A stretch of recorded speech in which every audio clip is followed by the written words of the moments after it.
আয়ুষ আজকে ফের স্কুলে যাবে, ওই জন্য ওর খাওয়ানো চলছে। কালকে তো যা করেছে আর বলার মতো নয়, তাই তো। গেল খুব ভালো, ব্যাগ ট্যাগ নিল, রেডি হলো, খেলো, খেয়ে খুব সুন্দরভাবে আমাকে ব্যাগটা নিতেই দিল না, বললো আমি নেবো। 8টা বই, 6টা খাতা, জলের বোতল সব কিছু আছে ভারী, তবুও নিয়ে গেল। খুব গেল ভালো, টাটা দিল, আমি চলে আসলাম আবার। এবারে শুরু হলো মার কথা নাকি ওর মনে পড়ছে খুব, তাই তো। স্কুলে গিয়ে নাকি ওর মার কথা মনে পড়ছে। ও ভাবছে ওর মা ওকে ওইখানে দিয়ে চলে এলো আর নিতে যাবে না নাকি, ওই জন্যে কাঁদছিল ক্লাসে বসে।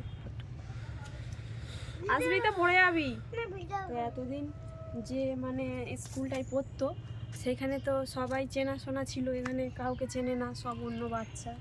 ওর থেকে একটু বড় বড় হবে হয়তো, বা ম্যাডামগুলোকেও চেনে না, ওই জন্যে মানে ও খুব ভয় পেয়েছে কালকে। বলছে আমার মা কোথায়, মার কাছে যাব বলছিল, তারপর আবার চুপ করে গেল। তারপর টিফিন দিয়েছিলাম, সেইটা আবার ও তো কাটতেও জানে না, কেটে খেতেও পারে না, তো প্যাকেটটা আবার নাকি আন্টি কেটে দিল। আসো আসো আসো, সি পেয়েছিল, তাই তো। চেন খুলে সে আন্টিরা করিয়েছে, কিন্তু চেনটা আর লাগাতেই পারে না।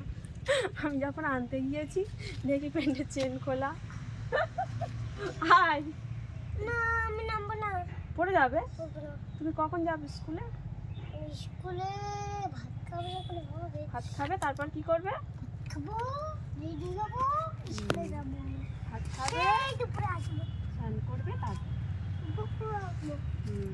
আজকে আর কাঁদবে না, ও বলে দিয়েছে, বলেছে আজকে আর কাঁদবো না।